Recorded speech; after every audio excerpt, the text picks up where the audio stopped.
ಮಾಣಿಕ್ಯಪುರ ಗ್ರಾಮದಲ್ಲಿ ಏನಾಗಿತ್ತು ಅಂದರೆ ನಮ್ಮ ಮಾಣಿಕ್ಯ ದೇವಸ್ಥಾನ ಬಸವೇಶ್ವರ ದೇವಸ್ಥಾನ ಅಂತ ಎರಡು ದೇವಸ್ಥಾನ ಇದೆ. ಎರಡು ದೇವಸ್ಥಾನದಲ್ಲಿ ಅರ್ಚಕರು ಹಿಂದೆ ಪೂಜೆ ನೆರವೇರಿಸ್ಕೊಂಡು ಹೋಗ್ತಾ ಇದ್ರು.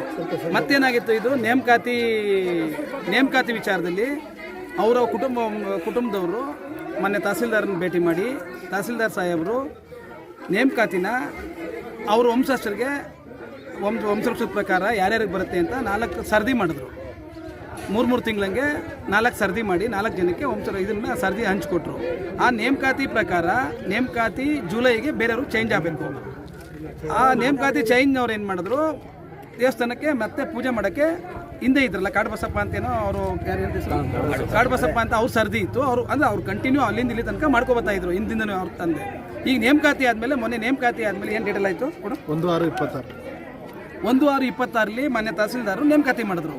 ನೇಮಕಾತಿ ಆದ ನಂತರ ಏನಾಯಿತು, ಇವರು ಅವರವರ ವೈಯಕ್ತಿಕವಾಗಿ ಪೂಜೆಗೆ ಅವ್ರಿಗೆ ಅವಕಾಶ ಕೊಡಲಿಲ್ಲ. ಮತ್ತೇನಾಯಿತು, ಅವರು ತಹಸೀಲ್ದಾರಿಗೆ ಬಂದು ರಿಕ್ವೆಷನ್ ಕೊಟ್ಟರು, ನಮ್ಗೆ ಅವಕಾಶ ಕೊಡ್ತಾ ಇಲ್ಲ, ನಮ್ಮದು ಈಗ ನೇಮಕಾತಿ ಆದೇಶದಂತೆ ನಮಗೆ ದೇವಸ್ಥಾನ ಇದು ದೇವರ ಪೂಜೆಗೆ ಪೂಜಾ ಕೈಕಲ್ಯಕ್ಕೆ ಇದನ್ನು ಟೆಂಪಲ್ನ ನಮ್ಗೆ ಬಿಡಿಸ್ಕೊಡಿ ಅನ್ನೋಕ್ಕೆ ಬಂದರು, ಇಲ್ಲಿಗೆ ಕೇಳಕ್ಕೆ ಬಂದರು. ಆಗೇನಾಗಿದೆ ಅಂತಂತಂದರೆ ನಮ್ಮ ತಹಸೀಲ್ದಾರ್ ಏನು ಮಾಡಿದ್ರು, ಇದನ್ನು ಬಗೆಹರಿಸಿ ಅಂತ ನಮಗೆ ಕಳಿಸಿದ್ರು. ನಾವೇನು ಮಾಡೋದು, ಈಗ ಗ್ರಾಮಸ್ಥರನ್ನ ಎಲ್ಲರನ್ನೂ ಇವತ್ತು ಟೈಮ್ ಕೊಟ್ಟು ಸೇರಿಸ್ತು. ಇಲ್ಲೇನಾಗಿದೆ, ಅವರ ಅಭಿಪ್ರಾಯ ಏನಂತಂದರೆ ನಮ್ಮ ಗ್ರಾಮದಲ್ಲಿ 2 ದೇವಸ್ಥಾನ ಇದೆ. ಒಂದು ಅವರು ಒಬ್ಬೊಬ್ಬರು ಅಂತ ಅಭಿಪ್ರಾಯ ಹೇಳ್ತಾರೆ, ಒಂದು ಬಸವೇಶ್ವರ ದೇವಸ್ಥಾನ ಗ್ರಾಮದೊಳಗಡೆ, ಇನ್ನೊಂದು ಗ್ರಾಮ ಅಂದರೆ ಜಮೀನಿನಲ್ಲಿದೆ, ಅದನ್ನ ಕಾಡು ಬಸವೇಶ್ವರ ಅಂತಾರೆ, ಮಾಮೂಲಿ ಅದು ಇಲ್ಲಿಂದ 1 ಕಿಲೋಮೀಟರ್ ಆಗುತ್ತಾ, 1 ಕಿಲೋಮೀಟ್ರಲ್ಲಿ ಮತ್ತೊಂದು ಬಸವೇಶ್ವರ ದೇವಸ್ಥಾನ ಇದೆ.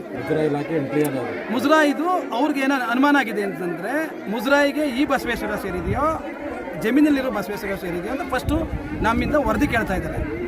ನಾವು ಈಗ ಇಲ್ಲೇನೇ ವರದಿ ಕೊಡೋಕ್ಕಾಗಲ್ಲ. ನಾವೇನು ಮಾಡಿದ್ದೀವಿ, ಮುಜರಾಯಿಗೆ 2 ಮುಜರಾಯಿ ಅಂದರೆ ಅದು ಇದು 2 ಮುಜರಾಯಿ ಇದೆ ಅಂತ ನಾವು ಅಂದ್ಕೊಂಡಿದ್ವಿ. ಆದರೆ ಮುಜರಾಯಿದು ಅಲ್ಲಿ ಇದೆಲ್ಲ ಬರೆದಿದ್ದಾರೆ, ಅಂದರೆ ಇದು ಮುಜರಾಯಿಗೆ ಸೇರಿದ್ದು ಅಂತ. ಇವ್ರು ನಾವೇ ಇದು ಜೀರ್ಣೋದ್ಧಾರ ಮಾಡಿರೋದು ಅಂತ. ಇದು ಪುರಾತನ ಕಾಲದ ದೇವಸ್ಥಾನನೇ. ಇವರು ಜೀರ್ಣೋದ್ಧಾರನ 2006ರಲ್ಲಿ ಮರು ಜೀರ್ಣೋದ್ಧಾರ ಮಾಡಿದ್ದಾರೆ. ಯಾವುದು, ಈ ಬಸವೇಶ್ವರ ದೇವಸ್ಥಾನನ.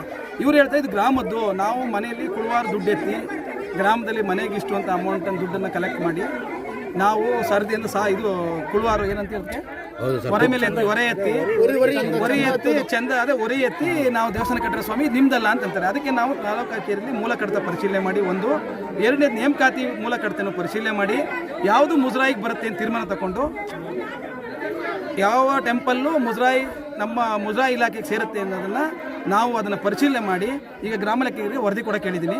ಗ್ರಾಮ ಲೆಕ್ಕಿಗರು ನಮ್ಗೆ ವರದಿ ಕೊಡ್ತಾರೆ.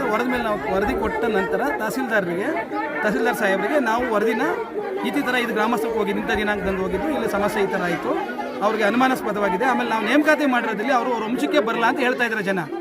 ಆಮೇಲೆ ನಾವು ಎಲ್ಲ ಗ್ರಾಮಸ್ಥರ ಒಪ್ಪಂದದಂತೆ ಈಗ ಏನು ಮಾಡಿದ್ದೀವಿ ಅಂತಂತಂದರೆ, ನಾವು ಅದನ್ನು 2 ಪರಿಶೀಲನೆ ಮಾಡಿ ನಿಮಗೆ ವರದಿ ಕೊಡ್ತೀವಿ ಅಂತ ಹೇಳಿದ್ದೀವಿ. ಅದರಲ್ಲಿ ಏನಾದ್ರು ಕಾಡು ಬಸವೇಶ್ವರ ದೇವಸ್ಥಾನ ಅದೇ ಬಂದರೆ ಅದು ಮುಜರಾಯಿಗೆ ಸೇರುತ್ತೆ, ಇದು ಅವ್ರ ಸ್ವಂತ ದೇವಸ್ಥಾನ ಆಗುತ್ತೆ. ಅಂದರೆ ಪ್ರೈವೇಟ್ ಅಲ್ಲ, ಗ್ರಾಮಸ್ಥರ ದೇವಸ್ಥಾನ ಆಗುತ್ತೆ. ಯಾವುದು ಊರ್ದು ಅದು ಆದರೆ ಮುಜರಾಯಿದೆ ಆದರೆ ಅದು ಆಮೇಲೆ ನಾವು ಮಾಡಿರುವಂಥ ನೇಮಕಾತಿ ಕರೆಕ್ಟ್ ಇದೆ ಅಂತ ತೀರ್ಮಾನ ಆದರೆ ಅದನ್ನು ಸರಿದಿಲ್ಲೇ ಮಾಡಬೇಕು.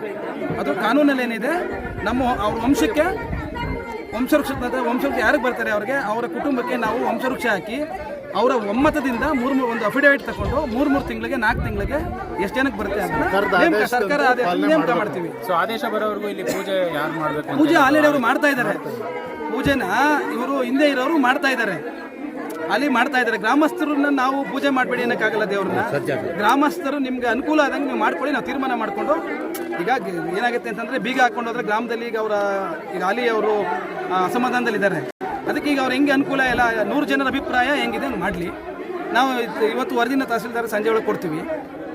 ಮನೆ MLA ಅವರು ಶಾಸಕರು ಅದನ್ನು ಶಾಂತಿಯುತವಾಗಿ ಪರಿಹರಿಸಿ ಅಂತ ನಮಗೆ ದೂರವಾಣಿ ಮುಖಾಂತರ ಸೂಚನೆ ನೀಡಿದ್ರು. ನಾವೇನು ಒಳ್ಳೇದಾಗಲಿ ಅಂತ ಬಂದು ಇಲ್ಲಿ ನೋಡಿದ್ರೆ ಇದು ಹೆಂಗೆ ಆಗಿದೆ ಅಂತಂದರೆ, ಅವ್ರು ನೇಮಕಾತಿ ಆಗಿರೋರು ಬಿಡ್ತಾ ಇಲ್ಲ, ನಮಗೆ ಬೇಕು ಅಂತಾರೆ. ಗ್ರಾಮಸ್ಥರು ಏನು ನೇಮಕಾತಿ ಮಾಡಿರೋದೇ ತಪ್ಪು ಅಂತ, ಅವ್ರು ನೇಮಕಾತಿ ಆಗಿರೋ ತಪ್ಪು ಕಾಡು ಬಸಪ್ಪನವರೇ ಪೂಜೆ ಮಾಡಬೇಕು ಅಂತ ಗ್ರಾಮದವ್ರು ಹೇಳ್ತಾರೆ. ಈ ವರದಿನೆಲ್ಲ ನಾವು ದೊಡ್ಡವ್ರ ಗಮನಕ್ಕೆ ತಂದು ತಹಸೀಲ್ದಾರ್ ಗಮನ ತರ್ತೀವಿ. ತಹಸೀಲ್ದಾರ್ ಬಂದು ಒಂದಿನ ಇದನ್ನು ಇಲ್ಲಿ ಬಂದು ತೀರ್ಮಾನ ಮಾಡ್ತಾರೆ. ಈ ಸದ್ಯಕ್ಕೆ ಅವ್ರಿಗೆ ನಾವೇ ಶಾಂತಿಯುತವಾಗಿರಿ ಅಂತ ರಿಕ್ವೆಸ್ಟ್ ಮಾಡಿದ್ದೀವಿ. ಪೂಜೆ ಕೈಕಲ್ಲೇ ಮಾಮೂಲಿ ಅದು ಗ್ರಾಮದವ್ರು ಹೆಂಗೆ ಒಮ್ಮತವಾಗಿ ಮಾಡ್ಕೊಂಡ್ರೆ ಮಾಡ್ತಾರೆ. ಅದರಲ್ಲಿ ನಮ್ಮ ಪೂಜೆ ಮಾಡಬೇಡಿ ದೇವ್ರನ್ನ ಅಂತ ಅನ್ನೋದನ್ನು ಬೇಡ ಅಂತ ಅಂದ್ಕೊಂಡಿದ್ದೀವಿ. Thank you sir. ತಮ್ಮ ಹೆಸರು ನಾನು ಲೋಕೇಶ್ ಅಂತ ಇಲ್ವಲ್ಲ deputy tahsildar. Thank you sir.